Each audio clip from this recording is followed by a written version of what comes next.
Welcome back to Firex Techs. My name is Henry, and in this quick video, I'll be showing how to set up my preferred way of playing vertical arcade games. I find this looks a lot better, takes only a little bit to get used to, fairly comfortable, and I really enjoy it.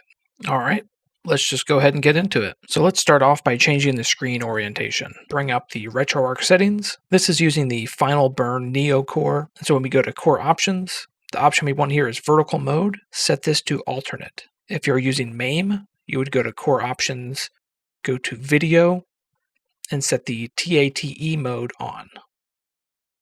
When you're done with this, go to Manage Core Options. Now you can either save it for the specific game that you're changing it for, or you can save it for the directory, which will change all of your arcade games. If you have a lot of vertical and horizontal games, what you may want to do is to go to your SD card, go into ROMs, Arcade, and create two main folders here, one for horizontal, one for vertical, and separate your games into these two folders. By doing this, when you go and save the options, you can use Save Content Directory, and that way the changes will only be saved and affect games that share the folder that the current game is in.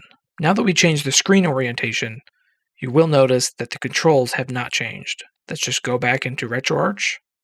This time we'll go to Controls, go down to Port 1 Controls, and here we'll just have to change the D-pad. So for D-pad up will now be right. D-pad down will now be left. D-pad left will now be up. And D-pad right will now be down. Now we will need to save these changes by going to Manage Remap Files.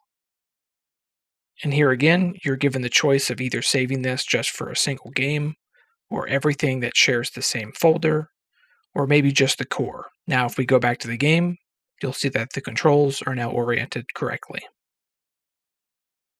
Now let's go to a game that's not just a joystick and may need buttons.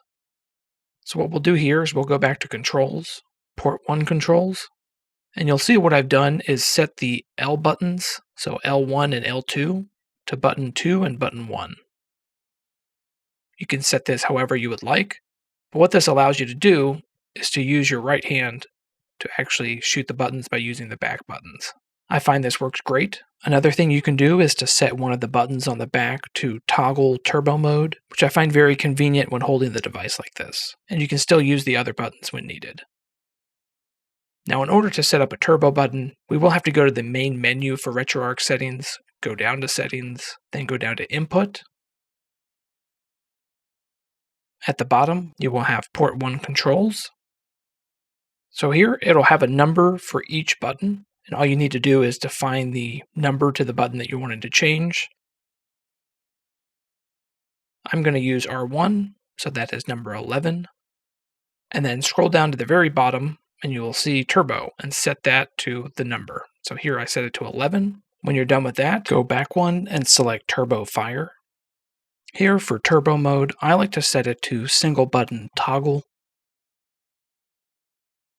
Also, if you need to change what button is toggled when using turbo, that is what the default button here does. And then we will need to save this. We'll need to go back to the Equip menu and go to Overrides. Here you can save it again, either for just the specific game using Game Override, or the content directory, or the core. That's up to you. And that about covers it. I really enjoy playing most of my vertical arcade games this way. I hope you give it a try. Let me know if you like it. Please leave any questions or feedback you have in the comments. If you enjoyed this video or found it helpful, please leave a like, subscribe for more content from Firex Techs, and as always, thank you for watching.